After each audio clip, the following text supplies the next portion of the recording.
வணக்கம் and welcome to financial freedom Tamil. முதல்ல வாழ்த்துகள். கடைசி அத்தியாயம் வரைக்கும் வந்திருக்கிறீங்க, வெற்றி கோட்டை நெருங்கிட்டீங்க. Chapter 13 legal and regulatory environment பற்றி பேசுது. இதில் நம்ம முதல்ல என்ன பார்க்க போகிறோம்னா, இந்தியன் ஃபினான்ஷியல் மார்க்கெட்டில் இருக்கக்கூடிய ரெகுலேட்டரி ஃப்ரேம் ஒர்க் எப்படி இயங்குது, அதில் இருக்கக்கூடிய முக்கியமான நிறுவனங்கள் என்ன அப்படிங்கிறத பார்க்க போகிறோம். அதுக்கப்புறம் இந்த செக்யூரிட்டிஸ் மார்க்கெட்டை ரெகுலேட் பண்ணக்கூடிய முக்கியமான ரெகுலேஷன்ஸ் என்ன அப்படிங்கிறதையும், பெரும்பாலும் இருக்கக்கூடிய எல்லா ரெகுலேஷன்ஸையும் நம்ம ஒரு விரிவாக பார்க்க போகிறோம்.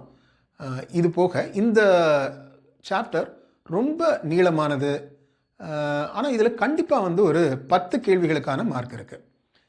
இந்த சாப்டர் ரொம்ப நீளமாக இருக்கிறது, அது போக நிறைய லீகல் டெர்மினாலஜிஸ் இருக்கக்கூடிய ரொம்ப லென்த்தி சென்டென்சஸில் இருக்கும். அது புரிகிறதுக்கு உங்களுக்கு சில சிரமங்களை ஏற்படுத்தலாம்.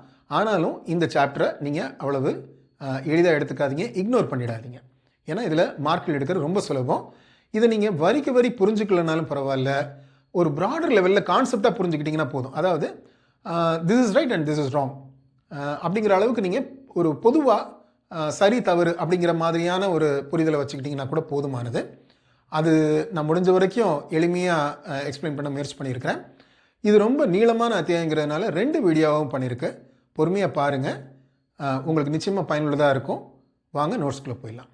ரெகுலேட்டரி இன்ஃப்ராஸ்ட்ரக்சர் இன் ஃபினான்ஷியல் மார்க்கெட்ஸ். இப்போ இந்தியாவில் ஃபினான்ஷியல் மார்க்கெட்ஸை ஒழுங்குமுறைப்படுத்தக்கூடிய கட்டமைப்பு எப்படி இயங்குது அப்படிங்கிறது இந்த பகுதியில் பார்க்கலாம். இதில் முக்கியமானது நிதி அமைச்சகம், மினிஸ்ட்ரி ஆஃப் ஃபினான்ஸ். அவங்களுக்கு கீழே வரக்கூடிய துறைகள் என்னென்ன அப்படின்னா, முதல்ல வரக்கூடியது டிபார்ட்மெண்ட் ஆஃப் எக்கனாமிக் அஃபேர்ஸ். இந்த துறை தான் நம்ம நாட்டுக்கான மேக்ரோ எக்கனாமிக் பாலிசிஸை நிர்வகிக்கிறது. அவங்க தான் அதை ஃபார்முலேட் பண்ணுறாங்க, செயல்படுத்துறதுக்கும் பார்க்குறாங்க. ஸோ இதில் என்னென்ன ஃபிஸ்கல் பாலிசி, மானிட்டரி பாலிசி எல்லாமே இவங்களுக்கு கீழே தான் வருது. அது போக கேபிட்டல் மார்க்கெட்ஸை ஒழுங்குமுறைப்படுத்துறதும் இவங்களுக்கு கீழே தான் வருது. ஸோ மானிட்டரி பாலிசின்னு சொல்லும்போது பணம் அதை அச்சடிக்கிறது, அதுவும் இவங்களுக்கு கீழே தான் வருது. அஃப்கோர்ஸ் மானிட்டரி பாலிசியை செயல்படுத்துறது, அட்மினிஸ்ட்ரேட் பண்ணுறதுல ஆர்பிஐக்கு முக்கிய பங்கு இருக்கு. ஆனாலும் இவங்க தான் அதோட கவர்னிங் பாடி அப்படின்னு நம்ம சொல்லலாம். அடுத்து வரக்கூடிய துறை, இதே மினிஸ்ட்ரி ஆஃப் ஃபினான்ஸ் கீழே வரக்கூடிய இன்னொரு துறை டிபார்ட்மெண்ட் ஆஃப் எக்ஸ்பெண்டிச்சர். அதாவது அரசுடைய செலவினங்களை ஒழுங்குமுறைப்படுத்தக்கூடிய ஒரு பிரிவு அப்படின்னு சொல்லலாம். இதுதான் மேஜர் எக்ஸ்பெண்டிச்சர் ஆஃப் கவர்மெண்ட், அதை இவங்க கவர்ன் பண்றாங்க. அதே மாதிரி சென்ட்ரல் கவர்மெண்ட் எம்ப்ளாயிஸுக்கான பெனிஃபிட்ஸை ரெகுலேட் பண்றது இவங்க தான். அது போக மாநிலங்களுக்கு கொடுக்கக்கூடிய பணம் அதை பிரித்து கொடுக்கறது, அதே மாதிரி மாநிலங்கள் அவங்களுடைய பட்ஜெட் பற்றாக்குறைக்காக அவங்க கடன் வாங்கக்கூடியதை ஒழுங்குமுறைப்படுத்துறது, அதுக்கான உதவிகள் செய்யறதும் இவங்க தான். அடுத்து வரக்கூடிய துறை டிபார்ட்மெண்ட் ஆஃப் ரெவென்யூ. இந்த டிபார்ட்மெண்ட் ஆஃப் ரெவென்யூ என்ன, அரசுக்கான வருவாயை ஒழுங்குமுறைப்படுத்தக்கூடாது. அரசுடைய வருவாய் எதுலேருந்து வருது, வரி பெரும்பாலும்.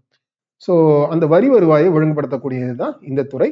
இதுக்கு கீழே 2 போர்டு இருக்கு. ஒன்று central board of direct taxes, இன்னொன்று central board of excise and customs. இந்த 2 போர்டையும் வச்சு தான் இவங்க இந்த துறையை நிர்வகிக்கிறாங்க.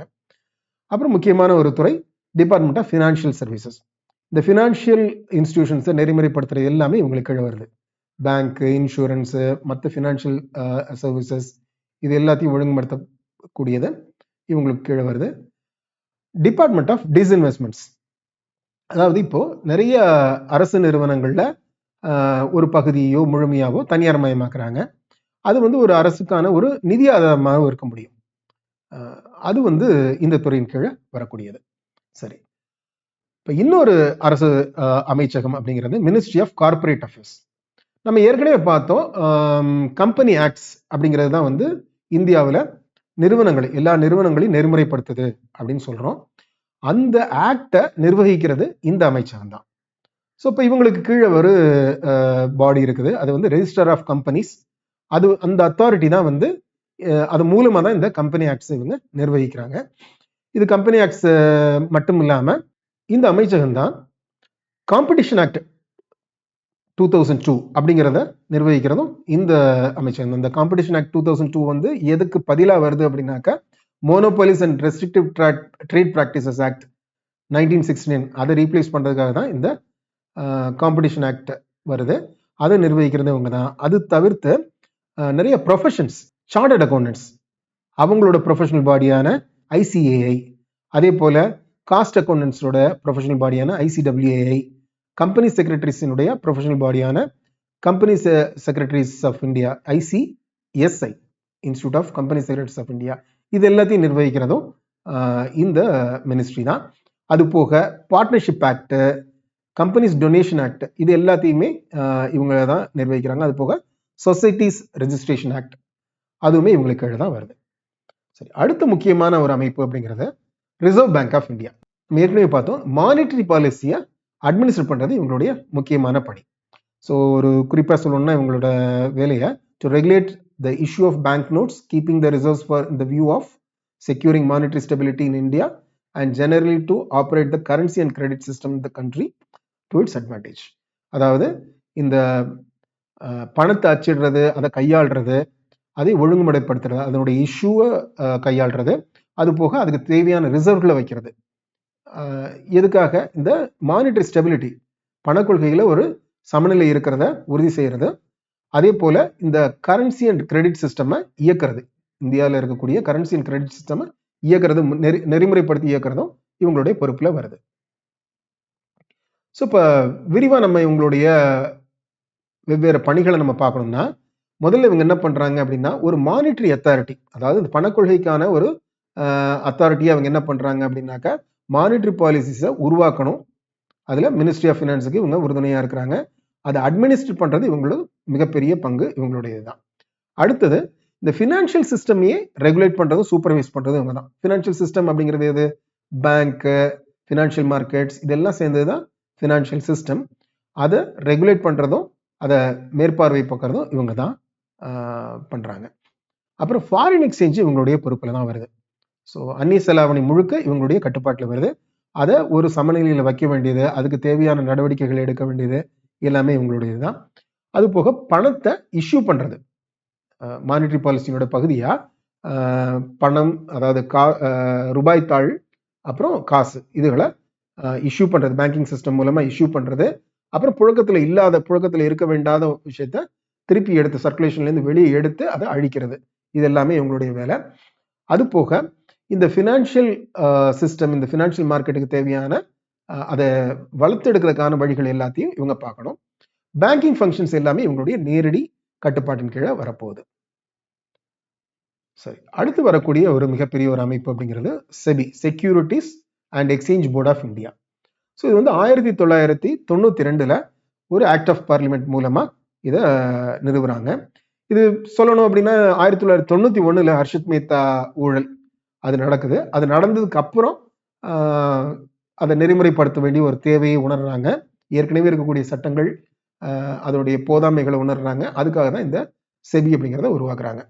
ஸோ ஒரு அடிப்படையில் இதனுடைய நோக்கம் அப்படின்னு அவங்க சொல்றதுன்னா, to protect the interest of investors in securities and to promote the development of security markets.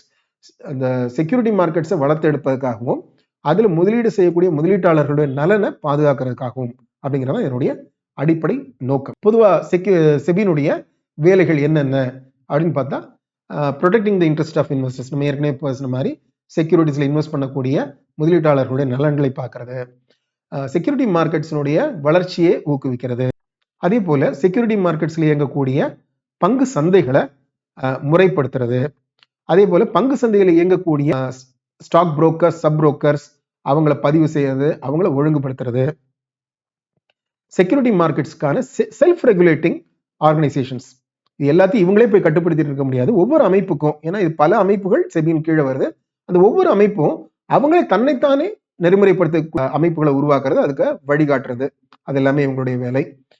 அது போக வந்து இன்வெஸ்டர்ஸை அவேர்னஸ் கிரியேட் பண்றது, அவங்களுக்கான எஜுகேஷன் கொடுக்கறது, அப்புறம் இருக்கக்கூடிய இன்டர்மீடியரிஸ் அவங்கள பதிவு செய்யறதுக்கான அவங்களுக்கான தகுதிகளை உண்டாக்கி அதை படி அவங்களுடைய பதிவுகள் எல்லாம் நெறிமுறைப்படுத்துறது, இன்சைடர் ட்ரேடிங் அதை ஒழிக்கிறது. இன்சைடர் ட்ரேடிங் என்னங்கிறது பின்னாடி இன்னும் கொஞ்சம் விரிவாக பார்ப்போம். அதே போல fraudulent and unfair trade practices, இந்த மாதிரியான விஷயங்களை எப்படி தடுக்கிறது, ஒரு கம்பெனி இன்னொரு கம்பெனி அக்வயர் பண்ணுது, அக்விசிஷன், டேக் ஓவர், இதுகளை எப்படி ஒழுங்குமுறைப்படுத்துறது, இது எல்லாமே செபியினுடைய நேரடி கட்டுப்பாட்டுக்குள்ள வரக்கூடிய விஷயங்கள். அடுத்து இன்னொரு அத்தாரிட்டி இருக்கக்கூடியது IRDAI அப்படின்னு சொல்லக்கூடிய insurance regulatory and development authority of India. இவங்க காப்பீட்டுத்துறை முழுக்க இவங்க ஒழுங்குமுறைப்படுத்துறாங்க, அதை வளர்த்தெடுக்கிறாங்க. ஸோ அப்போ காப்பீட்டு நிறுவனங்களுக்கான விதிகள் அது உருவாக்குறது. அப்புறம் அந்த காப்பீடுகள் டிஸ்ட்ரிபியூட் பண்ணக்கூடிய ஆட்கள் இருக்கிறாங்க இல்லையா, அந்த ஏஜென்ட்ஸ், இன்சூரன்ஸ் ஏஜென்ட்ஸ், அவங்களுக்கான ஒழுங்குமுறைகளை, அவங்களுக்கான ரெஜிஸ்ட்ரேஷன் பாலிசிஸை, அவங்களுக்கான ஒரு கட்டுப்பாடுகளை உருவாக்குறது. இது எல்லாமே ஐஆர்டிஏனுடைய பணிகள். அடுத்து வரக்கூடியது pension fund regulatory and development authority. இவங்க என்ன செய்யறாங்க? ஓய்வூதியத்துக்கான கட்டமைப்புகளை உருவாக்குறாங்க. முக்கியமாக இபிஎஃப், ஏற்கனவே இருக்கக்கூடிய இபிஎஃப், அப்புறம் இப்போ புதுசாக வந்திருக்கக்கூடிய என்பிஎஸ், இது ரெண்டும் இவங்களுக்கு கீழே வரக்கூடியது. ஸோ இவங்களுடைய முக்கியமான நோக்கம் என்ன அப்படின்னு பார்த்தீங்கன்னா, deal with all the matters related to promotion and orderly growth of pension market. So இவங்களுடைய நோக்கம் அப்படிங்கிறது வந்து ஒரு ஓல்டேஜ் இன்கம், வேலை செய்ய முடியாத நிலையில் இருக்கக்கூடிய ஆட்களுக்கு ஒரு வருமானம் வேணும், அவங்களுக்கு வந்து ஒரு செக்யூரிட்டி வேணும், அதுக்கான கட்டமைப்புகளை உருவாக்குறது. அப்புறம் ஏற்கனவே அந்த மாதிரியான இதுகளில் பங்களிப்பு செய்யக்கூடியவங்களை, அவங்களுடைய நலன்களை ப்ரொடெக்ட் பண்றது. ஸோ ஏற்கனவே ஒரு பென்ஷன் ஸ்கீம்ல இன்வெஸ்ட் பண்ணிட்டு இருக்கக்கூடியவங்களுடைய நலன்களை ப்ரொடெக்ட் பண்றது, இதுதான் அவங்களுடைய முக்கியமான நோக்கம். ஸோ இது இவங்க எப்படி பண்றாங்க அப்படின்னாக்க, இந்த மாதிரியான பென்ஷன் மார்க்கெட்ஸுக்கு growthக்கு தேவையான எல்லா ப்ரொமோஷன்ஸ் எல்லாத்தையும் அவங்க பண்றாங்க. அது போக அதுக்கு தேவையான சட்டத்திட்டங்களை வகுக்கிறாங்க, இதை ஒழுங்குமுறைப்படுத்துறதுக்கான சட்டத்திட்டங்களை வகுக்கிறாங்க.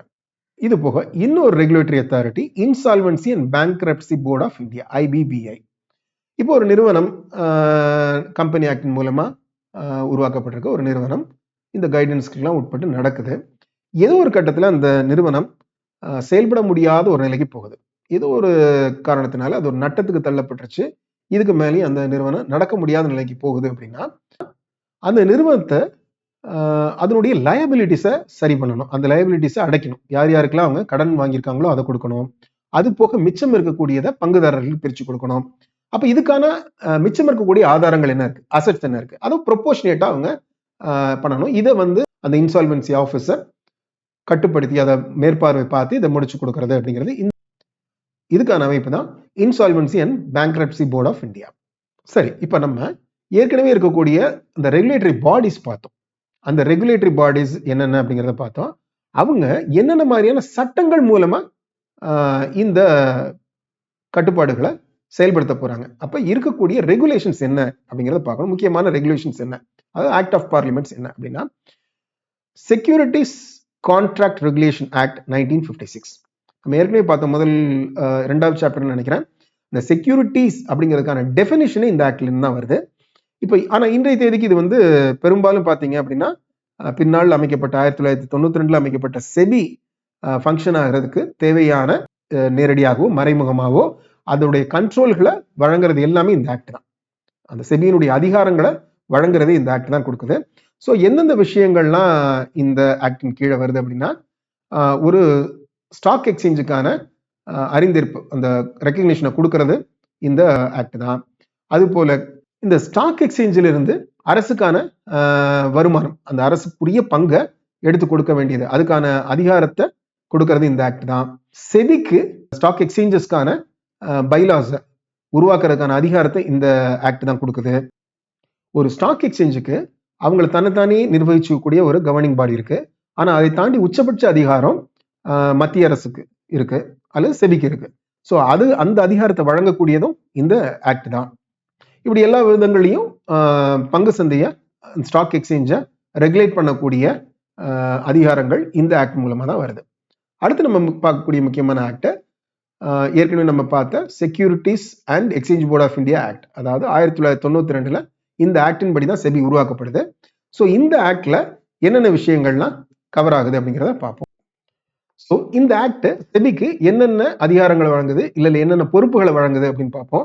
முதல்ல ஸ்டாக் எக்ஸ்சேஞ்சஸை ரெகுலேட் பண்றது, அதை நெறிமுறைப்படுத்துவதற்கான வேலைகள் செபிக்கு இருக்கு. அது போக அந்த ஸ்டாக் எக்ஸ்சேஞ்சில் இருக்கக்கூடிய stock broker, sub broker, transfer agents, bankers, இவங்க எல்லாரையும் பதிவு செய்யறது, அவங்கள நெறிமுறைப்படுத்துறது, இந்த வேலைகளும் செபிக்கு இருக்கு. வெஞ்சர் கேபிட்டல் ஃபண்ட்ஸ், இந்த மாதிரியான ஒரு ஆல்டர்னேட்டிவ் இன்வெஸ்ட்மெண்ட் ஃபண்ட்ஸையும் பதிவு செய்யறது, அதை ஒழுங்குமுறைப்படுத்துறதும் செபியோடைய வேலை. எஸ்ஆர்ஓ, அதாவது செல்ஃப் ரெகுலேட்டரி ஆர்கனைசேஷன்ஸ், அதாவது செபியின் கட்டுப்பாட்டுக்குள்ள வரக்கூடிய பல்வேறு விஷயங்களுக்கும் ஒவ்வொரு துறைக்கும் அந்த துறைக்கு அவங்கள தன்னைத்தானே ஒழுங்குமுறைப்படுத்திக்கிறதுக்கான செல்ஃப் ரெகுலேட்டிங் ஆர்கனைசேஷன்ஸ் இருக்கும். அதை ஊக்குவிக்கிறதுக்கும் அதை நெறிப்படுத்துறதுக்குமான வேலைகளும் செபியோட தான். அதே போல செக்யூரிட்டிஸ் மார்க்கெட்ல இருக்கக்கூடிய ஃப்ராடுலண்ட் அண்ட் அன்ஃபேர் ப்ராக்டிசஸை தடுக்கிறது. அதே போல செக்யூரிட்டிஸ் மார்க்கெட்ல இருக்கக்கூடிய இன்வெஸ்டர்ஸ்க்கு போதுமான அவேர்னஸை, எஜுகேஷனை கொடுக்கறது. அதே போல இந்த இன்டர்மீடியரிஸை நெறிமுறைப்படுத்துறது, அவங்களை எப்படி பதிவு செய்யணும், அவங்களுக்கு என்ன தகுதிகள் அப்படிங்கிறதெல்லாம் நெறிமுறைப்படுத்துறது. இன்சைடர் ட்ரேடிங்ஸை தடுக்கிறது. அதே போல ஒரு அக்யூசிஷன், டேக் ஓவர் இதுகளை நெறிமுறைப்படுத்துறது, ஒரு ஹாஸ்டல் அக்யூசிஷன் நடக்காம பார்க்கறது, இந்த மாதிரியான விஷயங்கள். இது எல்லாமே செபியினுடைய அதிகார வரம்புக்குள்ள வருது. அந்த அதிகாரத்தை செபிக்கு அளிக்கிறது இந்த செபி ஆக்ட் ஆஃப் 1992. அடுத்து நம்ம பார்க்கக்கூடிய ஒரு ரெகுலேஷன் அப்படிங்கிறது SEBI prohibition of insider trader regulations 2015. அதாவது இன்சைடர் ட்ரேடிங்கை தடுக்கிறதுக்காக உருவாக்கப்பட்ட ஒரு ஆக்ட். நல்லா பாருங்க, 1992 செபி உருவாக்கப்பட்டுருச்சு. ஆனா இந்த insider prohibition of insider trading regulation அப்படிங்கிறது 2015 உருவாக்கப்படுது. ஸோ இப்போ இதுக்கு முதல்ல இன்சைடர் ட்ரேடிங் அப்படின்னா என்னன்னு நம்ம தெரிஞ்சுக்கணும். அப்ப அந்த இன்சைடர் ட்ரேடிங்ல இன்சைடர் அப்படிங்கிறவர் யார் அப்படிங்கிறத நம்ம முதல்ல புரிஞ்சுக்கணும். இந்த இன்சைடர் அப்படிங்கிறவர் connected person with unpublished price sensitive information. நமக்கு ரெண்டு வார்த்தைகள் இருக்கு. அதுல முதல் ஒரு வார்த்தையோட அர்த்தத்தை பார்த்துருவோம். கனெக்டட் பர்சன் அப்படின்னா யார்? அந்த கனெக்டட் பர்சன் அப்படின்னா ஒரு குறிப்பிட்ட நிகழ்வு, அந்த நிகழ்வுக்கு அப்புறம் தான் இந்த விஷயமே ஒரு ஆராய்ச்சிக்கு வரப்போகுது. அந்த நிகழ்விலிருந்து அன்றிலிருந்து 6 மாதத்துக்கு முன்பு வரை ஏதோ ஒரு விதத்துல இந்த நிறுவனத்தோட நேரடியாகவோ மறைமுகமாகவோ இதுல ஒரு முக்கிய பொறுப்புல இருந்தவர், இல்ல இந்த முக்கிய பொறுப்புல இருக்கிறவங்களோட தொடர்புல இருந்தவர், இந்த தகவல்களுக்கு ஆக்சஸோட இருந்தவர். சரிங்களா? ஸோ அவர் தான் இந்த கனெக்டட் பர்சன். வேற யாரெல்லாம் கனெக்டடா பர்சன் இருக்க முடியும்? இந்த முதல்ல சொன்ன கிளாஸ் ஒரு கனெக்டட் பர்சன். இப்படியே முதல் கிளாஸ்ல சொன்ன ஆட்களுடைய ரிலேட்டிவ்ஸ். அப்புறம் இதுல இந்த நிறுவனம், நம்ம எந்த நிறுவனத்தை பத்தி பேசுறோமோ அந்த நிறுவனத்தினுடைய ஹோல்டிங் கம்பெனி, இல்ல ஏதோ ஒரு விதத்துல இல்ல ஹோல்டிங் கம்பெனி அல்லது சப்சிடரி கம்பெனி, இல்ல ஏதோ ஒரு விதத்துல இந்த நிறுவனத்தோட தொடர்புள்ள ஒரு இன்டர்மீடியரி, ஆல் அந்த இன்டர்மீடியரியுடைய எம்ப்ளாயி, டைரக்டர், இப்படிப்பட்டவங்க. ஒரு இன்வெஸ்ட்மெண்ட் கம்பெனி, இந்த நிறுவனத்தோட தொடர்புடைய ஒரு இன்வெஸ்ட்மெண்ட் கம்பெனி, இல்ல ட்ரஸ்டி கம்பெனி, இல்ல ஒரு அசெட் மேனேஜ்மெண்ட் கம்பெனி, இந்த நிறுவனத்தோட தொடர்புடைய வகையில ஒரு ஸ்டாக் எக்ஸ்சேஞ்சினுடைய அபிஷியல், அல்லது ஒரு கிளியரிங் ஹவுஸ் அல்லது ஒரு கிளியரிங் கார்பரேஷனுடைய அபிஷியல், ஒரு மியூச்சுவல் ஃபண்டினுடைய போர்ட் ஆஃப் ட்ரஸ்டில இருக்கக்கூடிய ஒரு மெம்பர், ஒரு செல்ஃப் ரெகுலேட்டரி ஆர்கனைசேஷனுடைய ஒரு அபிஷியல் அல்லது ஒரு எம்ப்ளாயி, ஒரு இந்த கம்பெனியுடைய பேங்கர், இந்த நிறுவனத்துல 10% மேல பங்கு வச்சிருக்கக்கூடிய ஒரு நிறுவனம் அல்லது ஒரு ட்ரஸ்ட், ஒரு Hindu undivided family, company or association of people. So இது எல்லாமே இந்த கனெக்டட் பர்சன் அப்படிங்கிற விதிமுறைக்கு உள்ள வர முடியும். சரி, அப்ப அடுத்தது நம்ம ஏற்கனவே பேசின அன்பப்ளிஷ்ட் பிரைஸ் சென்சிட்டிவ் இன்ஃபர்மேஷன். எது இதெல்லாம் அன்பப்ளிஷ்ட் பிரைஸ் சென்சிட்டிவ் இன்ஃபர்மேஷனா இருக்க முடியும் அப்படின்னு பாத்தீங்கன்னா, ஃபினான்ஷியல் ரிசல்ட்ஸ், டிவிடெண்ட்ஸ், இது எல்லாமே பங்கு சந்தையில விலையில தாக்கத்தை ஏற்படுத்தக்கூடிய விஷயங்கள்.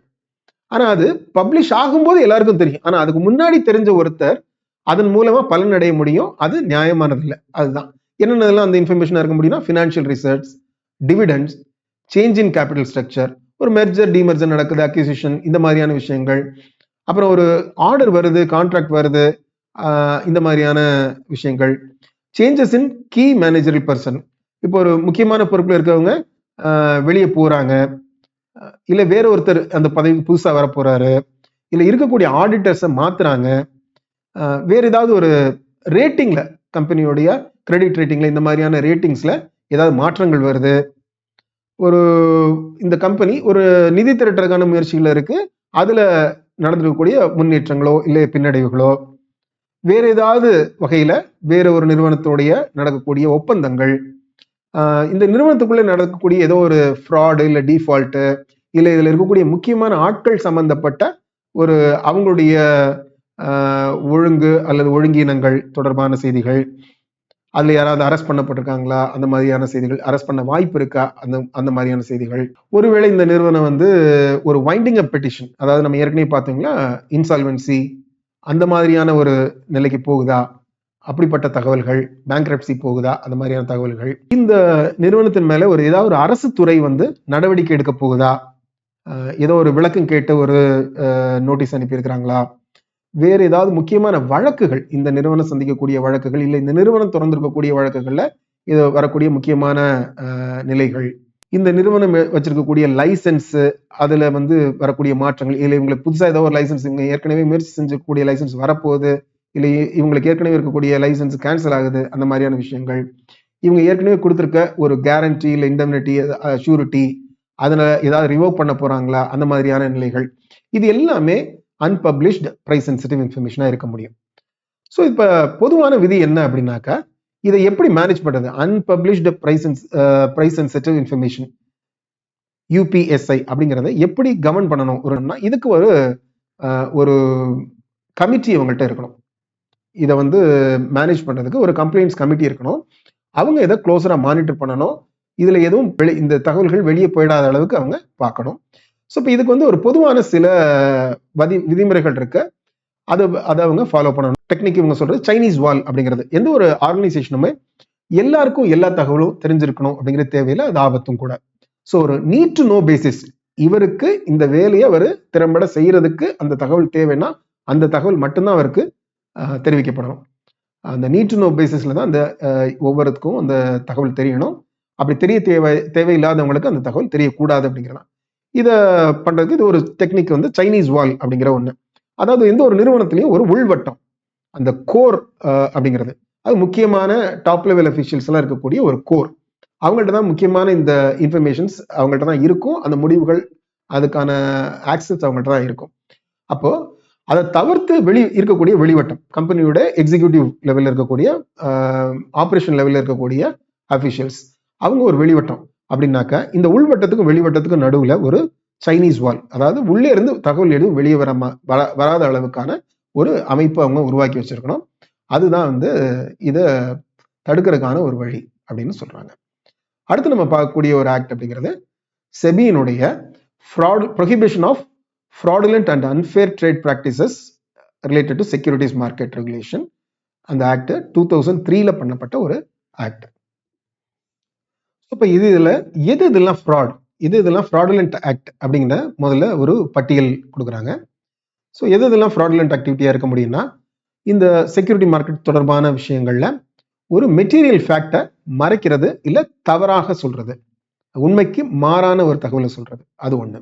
இல்லை உண்மையான ஒண்ணு அது உண்மை இல்லை அப்படிங்கிற மாதிரியான ஒரு தோற்றத்தை உருவாக்குறது, ஒரு பொய்யான வாக்குறுதியை, அதை நிறைவேற்றுறதுக்கான எந்த நோக்கமும் இல்லாம ஒரு பொய்யான வாக்குறுதியை அளிக்கிறது, ஒரு ரெப்ரசன்டேஷன், அந்த ரெப்ரசன்டேஷனை எந்த ஒரு அக்கறையும் இல்லாம ஒரு பொறுப்பற்ற முறையில ஒரு ரெப்ரசன்டேஷனை கொடுக்கறது, அப்புறம் ஒரு நபர் இன்னொரு நபரை அவருடைய முழு இன்ஃபார்ம்டு கன்சென்ட் இல்லாம, அவர் விஷயத்தை புரிஞ்சுக்கிட்டு ஒரு ஒப்புதல் கொடுக்காம நிலையில அவரை ஒரு ஒப்பந்தத்துக்குள்ள தள்ளுறது, ஒரு தவறான ஸ்டேட்மெண்ட்டை உருவாக்குறது, ஒரு ஃபால்ஸ் ஸ்டேட்மெண்ட்டை எந்த ஒரு அடிப்படையும் இல்லாம அந்த ஒரு ஃபால்ஸ் ஸ்டேட்மெண்ட்டை கொடுக்கறது, அதே மாதிரி ஒரு செக்யூரிட்டிஸை இஷ்யூ பண்ணக்கூடியவர் அதை பத்தி ஒரு தவறான தகவலை கொடுத்து அது வந்து பிரைஸ்ல, மார்க்கெட் பிரைஸ்ல ஒரு தாக்கத்தை ஏற்படுத்தக்கூடிய அளவுல ஒரு தவறான தகவலை பொது வெளியில பகிர்றது, இது எல்லாமே ஃப்ராட் அப்படின்னு நம்ம டிஃபைன் பண்றாங்க.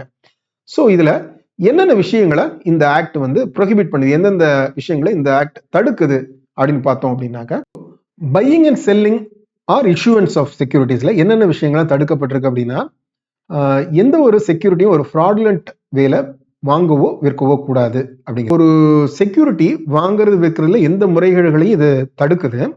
அது பட்டியலிடப்பட்ட செக்யூரிட்டிஸ் மட்டும் இல்லை, ஆல்ரெடி லிஸ்டட் செக்யூரிட்டிஸ் மட்டும் இல்லை, இது வந்து எதெல்லாம் கவர் பண்ணுதுன்னா, டு பி லிஸ்டட், இன்னும் பட்டியலிடப்படக்கூடிய அந்த நிலைமையில இருக்கக்கூடிய செக்யூரிட்டிஸையும் இது கவர் பண்ணுது. அது ரொம்ப முக்கியமானது. ஏன்னா அந்த ஃப்ராட் அதுக்கு முன்னாடியே நடந்துருச்சுன்னா அது பட்டியலிடப்பட்ட பிறகும் அதை வாங்குறவங்களை அதை பாதிக்கும். ஸோ அது அந்த அளவுக்கு இதை ப்ரொடெக்ஷனை கொடுக்குது, அது எல்லாத்தையுமே தடுக்குது. ஸோ அடுத்து வரக்கூடிய பகுதி வந்து prohibition of manipulative, fraudulent and unfair trade practices. So இதுல என்னென்ன விஷயங்கள்லாம் இந்த பகுதி தடுக்குது அப்படின்னு பார்த்தீங்க அப்படின்னாக்கா, knowingly indulging in an act which creates false or misleading appearance, அதாவது தெரிந்தே ஒரு மிஸ்லீடிங்கான ஒரு விஷயத்தை உருவாக்குறது இந்த செக்யூரிட்டிஸ் மார்க்கெட்ல, அதை இது தடுக்குது. அது போக ஒரு செக்யூரிட்டியில டீல் பண்றது, வாங்குறதோ விற்கிறதோ ஏதோ பண்றது, ஆனா without the intention of transferring the beneficial ownership, அதாவது நான் வாங்குறேன், இல்லை விற்கிறேன், ஆனால் இந்த பெனிஃபிஷியல் ஓனர்ஷிப்பை டிரான்ஸ்ஃபர் பண்ணக்கூடிய இன்டென்ஷனே இல்லாமல் நான் பண்ணுறேன். ஏதோ ஒரு விதத்தில் இதை அது மூலமாக நான் ஒரு கெயின் அனுபவிக்கணும்னு பார்க்குறேன். ஏதோ ஒரு விதத்தில் இந்த விலையை ஏற்றுறதுக்காகவோ இறக்கிறதுக்காகவோ அந்த நோக்கத்துக்காக மட்டுமே நான் வந்து இந்த டிரான்சாக்ஷனில் ஈடுபடுறேன் அப்படின்னாக்கா அதுவும் தவறான ஒன்று.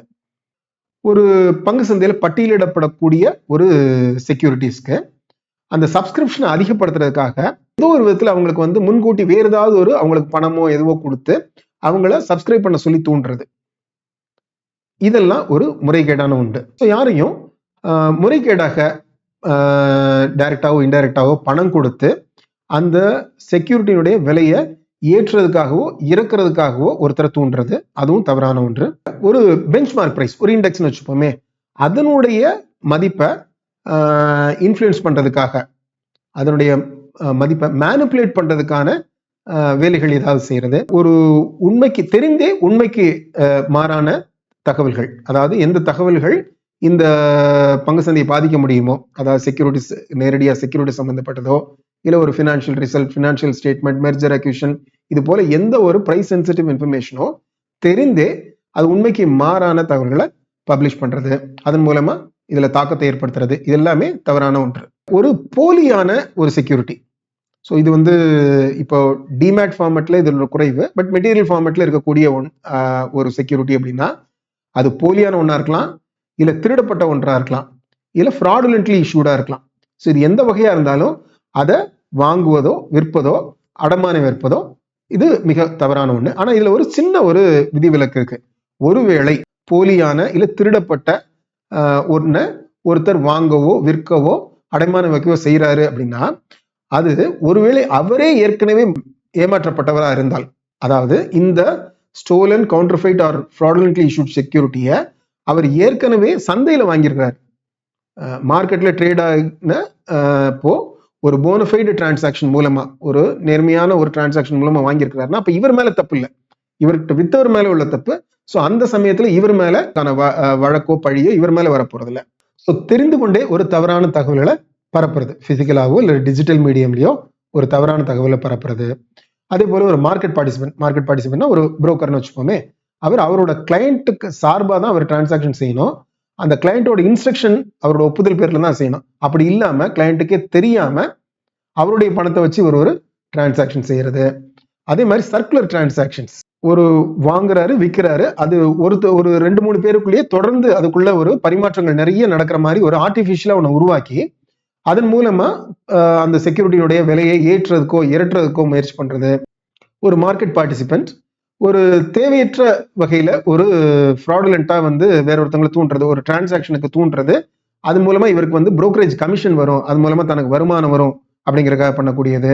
எந்த ஒரு ஆவணங்களையும் தவறா உருவாக்குறது, ஃபால்சிஃபையிங் ரெக்கார்ட்ஸ் உருவாக்குறது, ஒரு கான்ட்ராக்ட் நோட்டோ இல்லை ஒரு கிளையண்ட் இன்ஸ்ட்ரக்ஷனையோ இதை இல்லாத ஒன்றை தவறா உருவாக்குறது. ஒரு பங்கு சந்தையில நிறைய பேர் வந்து ஒரு பங்கை விற்கிறதுக்கோ வாங்குறதுக்கோ ஒரு ட்ரிகரை உருவாக்குற மாதிரியான தவறான தகவல்களை பரப்புறது. அதே போல மிஸ்செல்லிங் ஆஃப் செக்யூரிட்டிஸ் அண்ட் சர்வீசஸ். ஒரு ஃபார் எக்ஸாம்பிள் ஒரு மியூச்சுவல் ஃபண்ட் அப்படின்னு வச்சுக்கோமே, அது ஒரு செக்யூரிட்டி ஒரு அதை விற்கிறாங்க அப்படின்னா அதுல இருக்கக்கூடிய உண்மையான தகவல்களை முழுமையா சொல்லாம அதுல இருக்கக்கூடிய ரிஸ்க் அது எல்லாத்தையும் அந்த வாங்குறவருக்கு முழுக்க சொல்லாம அவர்கிட்ட அதை விற்கிறது. ஸோ இது எல்லாத்தையுமே இந்த ஆக்ட் வந்து அதை தடுக்குது அப்படின்னு வைக்கலாம். ஸோ ஒரு தவறு நடந்துருச்சு அப்படின்னா அதை எப்படி இன்வெஸ்டிகேட் பண்ண போறாங்க அப்படிங்கிறது தான் இந்த பகுதியில் பார்க்க போறோம். ஒரு தவறு நடந்திருக்குதா தெரிய வருது, அது தொடர்பா ஒரு செவி இன்வெஸ்டிகேஷன் நடத்த போறாங்க அப்படின்னா அந்த விசாரணைக்கு உட்படக்கூடிய ஒருவர் விசாரணைக்கு தொடர்பான எல்லா கணக்குகளையும், புக்ஸ், அக்கௌண்ட்ஸ், டாக்குமெண்ட்ஸ், அது எதெல்லாம் இந்த அத்தாரிட்டி கேட்குறாங்களோ அது எல்லாத்தையும் அவர் சப்மிட் பண்ணணும். அதே போல அந்த இன்வெஸ்டிகேட்டிங் அத்தாரிட்டிக்கு முன்னாடி நேரடியாக அவர் வந்து ஆஜராகணும். அவங்க கேட்கக்கூடிய எல்லா கேள்விகளுக்கும் அவர் பதில் சொல்ல கடமைப்பட்டவர். விசாரணை நடந்து கொண்டிருக்கும் போதோ இல்லை இந்த விசாரணையோட முடிவிலோ செபிக்கு பல நடவடிக்கைகள் எடுக்கிறதுக்கு அதிகாரம் இருக்கு. அது என்னென்ன மாதிரியான நடவடிக்கைகள்லாம் எடுக்கலாம் அப்படின்னு பார்த்தீங்கன்னாக்கா, பர்டிகுலர் செக்யூரிட்டியில ஒரு முறைகேடு நடந்திருக்கதா அதை விசாரணை பண்றாங்கன்னா அந்த செக்யூரிட்டியோடைய ட்ரேடிங்கை பரிவர்த்தனை அவங்க இடைநிறுத்தி வைக்க முடியும், சஸ்பெண்ட் பண்ணி வைக்க முடியும். அதே போல சில ஆட்கள் அவங்க இதுல சம்பந்தப்பட்டிருக்காங்க அப்படின்னா விசாரணையில் இருக்கிறாங்க அப்படின்னா அவங்கள வந்து செக்யூரிட்டி மார்க்கெட்ல அவங்க எந்த ஒரு வேலையும், அதாவது அவங்க ஆக்சஸே இல்லாதபடி அவங்கள தடுத்து வைக்க முடியும், அவங்கள சஸ்பெண்ட் பண்ணி வைக்க முடியும். அதே போல ஒரு ஸ்டாக் எக்ஸ்சேஞ்சினுடைய ஆஃபீஸ் பேரரா இல்ல ஒரு செல்ஃப் ரெகுலேட்டரி ஆர்கனைசேஷனுடைய ஆஃபீஸ் பேரர் அந்த பொசிஷன்ல இருந்து அவங்க சஸ்பெண்ட் பண்ணி வைக்க முடியும். ஒரு செக்யூரிட்டிஸை வித்து அதனால வந்திருக்கக்கூடிய பணம், அந்த ப்ரொசீட்ஸை வந்து அவங்க இம்பவுண்ட் பண்ணி வைக்க முடியும், நிறுத்தி வைக்க முடியும். அது இந்த விசாரணை முடிகிற வரைக்கும் அது அவங்களுக்கு போய் சேரக்கூடாது அப்படின்னு சொல்லி நிறுத்தி வைக்க முடியும். இந்த ஃப்ராடுலண்ட் ஆக்டிவிட்டியில சம்பந்தப்பட்டதா அறியப்படக்கூடிய ஒரு நபர் அவருடைய வேற எந்த அசட்டையும் இவங்களால அதை வந்து முடக்கி வைக்க முடியும். இந்த விசாரணை முடிகிற வரைக்கும் அதை முடக்கி வைக்க முடியும். ஒரு இன்டர்மீடியரி இதுல சம்பந்தப்பட்டிருக்கிறார். இன்டர்மீடியரினா யாரு? ஒரு ஸ்டாக் புரோக்கர், சப் புரோக்கர், இந்த மாதிரியான இன்டர்மீடியரி இல்ல வேற ஏதாவது கிளியரிங் ஏஜென்ட், இந்த மாதிரியான ஒரு இன்டர்மீடியரி இதுல சம்பந்தப்பட்டிருக்காருன்னா அவருக்கு வந்து ஒரு வார்னிங் இஷ்யூ பண்ண முடியும் செபி. இல்ல அவங்களுடைய ரெஜிஸ்ட்ரேஷனை டெம்பரரியா சஸ்பெண்ட் பண்ணி வைக்க முடியும். இல்ல ஒட்டுமொத்தமா அவங்களுடைய ரெஜிஸ்ட்ரேஷனை கேன்சல் பண்ணிடவும் செபிக்கு அதிகாரங்கள் இருக்கு. சரி, அடுத்து நம்ம பார்க்கக்கூடிய ஒரு ரெகுலேஷன் செபியினுடைய ரிசர்ச் அனலிஸ்ட் ரெகுலேஷன். இப்போ நம்ம படிக்கக்கூடிய இந்த NASM ரிசர்ச் அனலிஸ்ட் சர்டிபிகேஷன் கோர்ஸே இந்த ரெகுலேஷனுடைய ஒரு விளைவு தான். ஸோ இது எதுக்காக பண்ணியிருக்கிறாங்க அப்படின்னா, முதல்ல இந்த ஈகோ சிஸ்டம்ல இருக்கக்கூடிய ஒரு சிக்கல் என்ன அப்படின்னா, இதுல ஒரு இன்வெஸ்டர் இருக்கிறார், ஒரு செக்யூரிட்டி மார்க்கெட்ல ஒரு இன்வெஸ்ட் பண்ணணும்னு ஒருத்தர் நினைக்கிறாருன்னா அவருக்கு இருக்கக்கூடிய எல்லா தகவல்களையும் திரட்டி அதை ஆய்வு செஞ்சு ஒரு முதலீட்டு முடிவு எடுக்கிறது அப்படிங்கிறது எல்லாருக்கும் சாத்தியமான ஒன்று இல்லை. அப்போ யாரோ ஒருத்தர், ஒரு எக்ஸ்பர்ட்டை, அவர் வந்து இந்த தகவல்களை திரட்டி படிச்சு ஆய்வு செய்து அவர் வந்து ஒரு ரிப்போர்ட் கொடுக்குறாரு அப்படின்னா அந்த ரிப்போர்ட்டை ஒரு முதலீட்டாளர் பயன்படுத்திக்க முடியும். ஆனா இதுக்கு முன்னாடி, இந்த ஒழுங்குபடுத்துவதற்கு முன்னாடி இது யார் வேணாலும் பண்ண முடியும் அப்படிங்கிற மாதிரி இருந்தது. அந்த துறையில அவங்களுக்கு எக்ஸ்பர்டீஸ் இருக்கிறவங்க அதை பண்ணிட்டு இருந்தாங்க. ஒரு பை, செல், ஹோல்ட் அப்படிங்கிற ஒரு ரெக்கமெண்டேஷனை கொடுத்துக்கிட்டு இருந்தாங்க. ஆனா அதுல நிறைய முறைகேடுகள் நடக்க வாய்ப்பு இருக்கு. ஒரு குறிப்பிட்ட ஒரு பங்கினுடைய விலையை இதன் மூலமா அவங்க இன்ஃப்ளூயன்ஸ் பண்ண முடியும், இதுல முறைகேடுகள் நடக்க வாய்ப்பு இருக்கு அப்படிங்கிறதுனால தான் இந்த ஆக்ட் வந்து அதை ரெகுலேட் பண்றதுக்காக கொண்டு வர்றாங்க. அதனுடைய முடிவுல தான் இப்போ ரிசர்ச் அனலிஸ்ட் அப்படிங்கிறவர் இந்த NASM சர்டிபிகேஷன் எடுத்திருக்கணும். அதுக்கப்புறம் வேறு சில வழிமுறைகளை பின்பற்றி செபியோட ரெஜிஸ்ட்ரேஷனையும் அவர் முடிக்கணும் அப்படிங்கிறத கொண்டு வந்திருக்காங்க. ஸோ இது என்ன நோக்கத்துக்காக பண்ணப்படுது அப்படின்னா, இதுல என்னென்னலாம் செய்யணும் அவங்க நினைக்கிறாங்க அப்படின்னாக்கா, ஒரு இந்த அனலிஸ்டுகளோட ட்ரேடிங் ஆக்டிவிட்டிஸோ ஃபினான்ஷியல் இன்ட்ரெஸ்டோ அவங்க கொடுக்கக்கூடிய ரெக்கமெண்டேஷன்ஸை பாதிக்காத அளவில் ஒரு மெக்கானிசம் இருக்கணும். இது போன்ற தேவைகளுக்காக தான் அவங்க இந்த ரெகுலேஷனை கொண்டு வர்றாங்க. வேற என்னென்ன அப்படின்னா, அனலிஸ்டினுடைய தனிப்பட்ட முறையிலான ஃபினான்ஷியல் இன்ட்ரெஸ்டோ இல்லை அவருடைய பிஸ்னஸ் ரிலேஷன்ஷிப்பு, அவங்க எந்த ஃபேர்ம்ல வேலை பார்க்குறாங்களோ அவங்களுடைய நலன்கள்னால ரெக்கமெண்டேஷன்ஸ் பாதிக்காத அளவுக்கான ஒரு மெக்கானிசத்தை உருவாக்கணும். அதே போல இவர் வந்து யார்கிட்ட வேலை செய்யறாரு, இந்த ரிசர்ச் அனலிஸ்ட் யார்கிட்ட வேலை செய்யறாரு, அவருக்கான காம்பன்சேஷன், அவருடைய வருமானம் எங்கிருந்து வருது அப்படிங்கிறதெல்லாம் ஒழுங்குமுறைப்படுத்தணும். ஸோ தட் அவர் வந்து அவர் கொடுக்கக்கூடிய ரெக்கமெண்டேஷன்ஸ்ல அதனால ஒரு கான்ஃபிளிக்ட் ஆஃப் இன்ட்ரெஸ்ட் வராம உறுதி செய்யணும். இந்த அனலிஸ்டுகளை வேலைக்கு அமர்த்தக்கூடிய ரிசர்ச் ஆர்கனைசேஷன்ஸ் அவங்களுக்கு சில இன்டர்னல் ப்ரொசீஜர்ஸ் இருக்கணும். டிஸ்க்ளோஷர்ஸ், இந்த கான்ஃபிளிக்ட் ஆஃப் இன்ட்ரெஸ்ட் இதெல்லாம் மேனேஜ் பண்றதுக்கு, இந்த அனலிஸ்டுகளோட கான்ஃபிளிக்ட் ஆஃப் இன்ட்ரெஸ்ட் இல்லை இதுகள்லாம் டிஸ்க்ளோஷர் ப்ரொசீஜர்லாம் நெறிமுறைப்படுத்துறதுக்கு அவங்க இன்டர்னலாகவே ஒரு ப்ராசஸ் வச்சிருக்கணும். இஷ்யூவர்ஸ், அந்த செக்யூரிட்டியோட இஷ்யூவர்ஸ், ஸோ ஒரு கம்பெனிஸோ இல்லை இன்ஸ்டிடியூஷனல் இன்வெஸ்டர்ஸோ அவங்களுடைய தேவைகளுக்காக இந்த ரிசர்ச் அனலிஸ்ட்டை இன்ஃப்ளூயன்ஸ் பண்ணாமல் இருக்கிறதுக்கான ஒரு ப்ரொடெக்ஷன் மெக்கானிசம் வேணும். அனலிஸ்ட் கொடுக்கக்கூடிய டிஸ்க்ளோஷர், ஸோ இப்போ நானும் இப்போ ஒரு நிறுவனத்தை பற்றி ஒரு அனாலிசிஸ் அவர் கொடுக்குறாருன்னா அந்த நிறுவனத்தில் இவர் ஏதோ தொடர்புடையவராக இருக்கிறாரு, இல்லை அந்த நிறுவனத்தில் பங்குகளை இவரும் வச்சிருக்கிறாரு அப்படின்னா அவர் டிஸ்க்ளோஸ் பண்ணணும். அந்த டிஸ்க்ளோஸ் மெக்கானிசம்ல ரொம்ப தெளிவா வெளிப்படையா இருக்கிறத உறுதி செய்ய வேண்டியதும் தேவையா இருக்குது. அதே போல இந்த தனிப்பட்ட முறையில் இவங்களுடைய நேர்மை, அந்த இன்டெகிரிட்டி, கண்ணியம் இருக்கு இல்லைங்களா, ஸோ அதை வந்து ஒரு ஹையர் ஸ்டாண்டர்ட்ல வைக்க வேண்டிய ஒரு தேவை இருக்கு. இந்த இன்வெஸ்டர்ஸை நம்ம எஜுகேட் பண்ண வேண்டிய ஒரு தேவை இருக்கு. இந்த அனலிஸ்டுகளோட பங்களிப்பு என்ன, அவங்களுடைய ரிசர்ச் ரிப்போர்ட்டை இன்வெஸ்டர்ஸ் எப்படி பயன்படுத்திக்க முடியும் அப்படிங்கிறதுக்கான இன்வெஸ்டருக்கான அவேர்னஸை கிரியேட் பண்ண வேண்டியிருக்கு. இந்த எல்லா தேவைகளுக்காகவும் தான் இந்த ரெகுலேஷனை செபி கொண்டு வர்றாங்க. ஸோ இந்த ரெகுலேஷனை கூடிய முக்கியமான பகுதிகளை நம்ம என்ன கொஞ்சம் டீட்டெயிலாக பார்ப்போம். ஸோ அதுல இருந்து ரெகுலேஷன் 3 அப்படிங்கிறது தான் இந்த ரிசர்ச் அனலிஸ்டுக்கான ஒரு சர்டிபிகேட்டுக்கு அப்ளிகேஷன் எப்படி பண்றது அப்படிங்கிறத வரையறுக்குது. இந்த ரெகுலேஷன் வர்றதுக்கு முன்னாடி ரிசர்ச் அனலிஸ்டா பிராக்டிஸ் பண்ணிட்டு இருந்தவங்க, அவங்கள இந்த ரெகுலேஷன் அவங்க எப்படி ரெஜிஸ்டர் பண்ணிக்கணும் அப்படிங்கிறத சொல்லுது.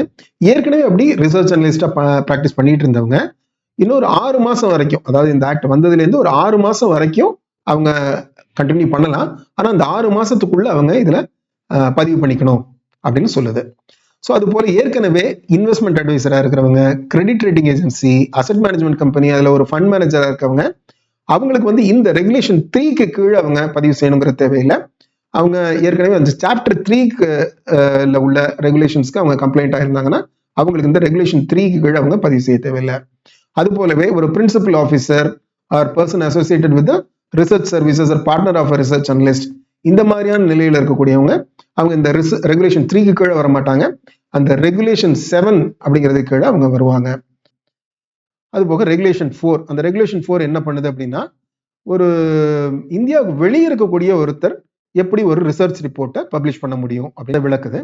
ஸோ அது என்ன சொல்றாங்க அப்படின்னா, இந்தியாவுக்கு வெளியில இருக்கக்கூடிய ஒருத்தர் ரிசர்ச் ரிப்போர்ட்டை இஷ்யூ பண்ணணும் அப்படின்னா, இந்தியாவில் இருக்கக்கூடிய ஒரு பதிவு பெற்ற ஒரு ரிசர்ச் அனலிஸ்ட் ஆர் ஒரு ரிசர்ச் என்டிட்டியோட அவர் ஒப்பந்தத்தை ஏற்படுத்திக்கணும் அப்படின்னு சொல்றாங்க. அடுத்து ரெகுலேஷன் 5. ரெகுலேஷன் 5 எதை பத்தி பேசுது அப்படின்னா, furnishing of further informations, clarification and personal representation. ஏற்கனவே இப்படி அப்ளை பண்ணியிருக்க ஒருத்தர்கிட்ட சரி இன்னும் மேலதிகமான விவரங்களை கேட்க முடியும். அது போக இந்த அப்ளை பண்ணியிருக்கிற ஒருத்தர் தேவைப்படும் போது அப்ளை பண்ணியிருக்கிறவரோ இல்லை அவருடைய ஆத்தரைஸ்டு ரெப்ரசன்டேட்டிவோ அந்த போர்டுக்கு முன்னாடி அவங்க நேரடியாக வந்து அப்பியர் ஆகணும். அடுத்து இந்த ரெகுலேஷன் 6 அப்படிங்கிறது consideration of application and eligibility criteria. So அந்த ஏற்கனவே செய்யப்பட்ட விண்ணப்பத்தை அது என்னென்ன எலிஜிபிலிட்டி கிரைட்டீரியாவை பார்த்து அதை கன்சிடர் பண்றாங்க அப்படிங்கிறத விளக்கமா சொல்லுது. பண்ணிருக்கக்கூடியவர் இந்த ரெஜிஸ்ட்ரேஷனுக்காக, ரிசர்ச் அனலிஸ்ட் ரெஜிஸ்ட்ரேஷனுக்காக அப்ளை பண்ணிக்கக்கூடியவர் ஒரு இண்டிவிஜுவலா, இல்லை ஒரு கார்பரேட் கம்பெனியா, இல்லை ஒரு பார்ட்னர்ஷிப் ஃபார்மா, இல்லை limited liability partnership pharma. So இது எந்த வகையில் இருந்திருந்தாலும் அந்த ரெகுலேஷன் 7ல குறிப்பிட்டிருக்கப்படி அதுக்கான குவாலிஃபிகேஷன் அண்ட் சர்டிஃபிகேஷன் இருக்குதா அவர்கிட்ட? இது ஒரு முக்கியமான ஒரு கேள்வி. அடுத்து ரெகுலேஷன் 8ல குறிப்பிடப்பட்டிருக்கிற அந்த டெபாசிட் ரெக்யர்மெண்ட்டை அவர் ஃபுல்ஃபில் பண்ணியிருக்கிறாரா? அந்த டெபாசிட் பணத்தை அவர் செலுத்தி இருக்கிறாரா? இந்த அப்ளிகண்ட் இந்த அப்ளிகண்ட் நிறுவனத்தில் இருக்கக்கூடிய அசோசியேட்டட் பீப்புள் அவங்க எல்லாருமே ஷெட்யூல் 2 ஆஃப் செவி ரெகுலேஷன்ஸ் 2008ல குறிப்பிட்டிருக்கப்படி அவங்களுக்கு அந்த ஃபிட்னஸ் இருக்கா? அதுபடி இவங்க பொருத்தமானவங்களா இருக்காங்க, அதில் இருக்கக்கூடிய கிரைட்டீரியாவெல்லாம் இவங்க ஃபுல்ஃபில் பண்றாங்களா? இந்த அப்ளிகண்ட்டுக்கு ஒரு ரிசர்ச் அனலிஸ்ட் பண்ண வேண்டிய சர்வீசஸ் அதை ஃபுல்ஃபில் பண்றதுக்கான கேப்பபிலிட்டி, அதுக்கான இன்ஃப்ராஸ்ட்ரக்சர் இவங்கள்ட்ட இருக்குதா? அப்புறம் இந்த அப்ளிகண்ட் ஏற்கனவே இந்த ரெஜிஸ்ட்ரேஷனுக்காக அப்ளை பண்ணி ரிஜெக்ட் பண்ணப்பட்டவங்களோட ஏதோ ஒரு விதத்தில் தொடர்புடையவரா, நேரடியாகவோ மறைமுகமாகவோ தொடர்புடையவரா? அப்படின்னா அவங்களுக்கு எதனால அந்த இது மறுக்கப்பட்டுச்சு, அந்த சர்டிபிகேட், அந்த ரெஜிஸ்ட்ரேஷன் அவங்களுக்கு எதனால மறுக்கப்பட்டுச்சு? அப்ளிகண்ட் மேல வேறு ஏதாவது செபியினுடைய நடவடிக்கைகள், ஏதாவது ஒரு ரெகுலேட்டரி செபி அல்லது வேறு ஏதாவது ஒரு ரெகுலேட்டரி அத்தாரிட்டினால ஒரு ஒழுங்குமுறை நடவடிக்கை ஏதாவது எடுக்கப்பட்டிருக்கா, டிசிப்ளினரி ஆக்ஷன் ஏதாவது எடுக்கப்பட்டிருக்கா? அப்படின்னா அதனுடைய நேச்சர் என்ன, அதனுடைய தீவிரத்தன்மை என்ன, இது எல்லாத்தையுமே அவங்க கணக்கில் எடுக்க போறாங்க. சரி, அடுத்து ரெகுலேஷன் 7 எதை பார்க்குது அப்படின்னா, குவாலிஃபிகேஷன் அண்ட் சர்டிஃபிகேஷன் ரெக்யர்மெண்ட் என்ன அப்படிங்கிறத பத்தி பேசுது. முதல்ல அவங்க ஒரு கிராஜுவேட்டா இருக்கணும். ஒரு மினிமம் குவாலிஃபிகேஷன் அப்படிங்கிறது ஒரு கிராஜுவேட் டிகிரி அவங்களுக்கு இருக்கணும். எந்த ஒரு மத்திய அரசுனாலும் மாநில அரசுனாலும் ரெகக்னைஸ் பண்ணப்பட்ட ஒரு யூனிவர்சிட்டி ஆர் இன்ஸ்டிடியூஷன்ல இருந்து ஒரு கிராஜுவேட் டிகிரியா இருக்கணும். ரைட். அப்புறம் அந்த கிராஜுவேஷன் அல்லது போஸ்ட் கிராஜுவேஷன் அவங்களுக்கு வந்து எந்த துறையில் அது இருக்கணும் அப்படின்னு அடுத்து வர்றாங்க. அவங்க வந்து ஒரு கிராஜுவேட் டிகிரியோ இல்லை போஸ்ட் கிராஜுவேட் டிகிரியோ இல்லை போஸ்ட் கிராஜுவேட் டிப்ளமோவோ இருக்கணும். எந்த துறைகளில் இருக்கணும்னா finance, accountancy, business management, commerce, economics, capital market, banking, insurance, actuarial science, இல்லை வேறு ஏதாவது ஃபினான்ஷியல் சர்வீசஸ், இந்த துறைகளில் அவங்களுக்கு இந்த டிகிரி இருக்கணும். அந்த டிகிரி அவங்க எதுலேருந்து வாங்கியிருக்கணும்னா சென்ட்ரல் கவர்மெண்ட் இல்லை ஸ்டேட் கவர்மெண்ட்னால ரெகக்னைஸ் பண்ணப்பட்ட ஒரு யூனிவர்சிட்டி இல்லை ஒரு ரெகக்னைஸ்டு ஃபாரின் யூனிவர்சிட்டியில் அவங்க அதை வாங்கியிருக்கணும். இது இல்லை அப்படின்னா அவங்களுக்கு வேற என்ன இருக்கணும் அப்படின்னாக்க அவங்களுக்கு வந்து ஒரு என்ஐஎஸ்எம்னுடைய போஸ்ட் கிராஜுவேட் ப்ரோக்ராம், அதாவது 1 இயர் கோர்ஸ், குறைஞ்சது 1 வருஷம் இருக்கக்கூடிய ஒரு ப்ரோக்ராம் அவங்க செஞ்சு அதில் சர்டிஃபை ஆகிருக்கணும்.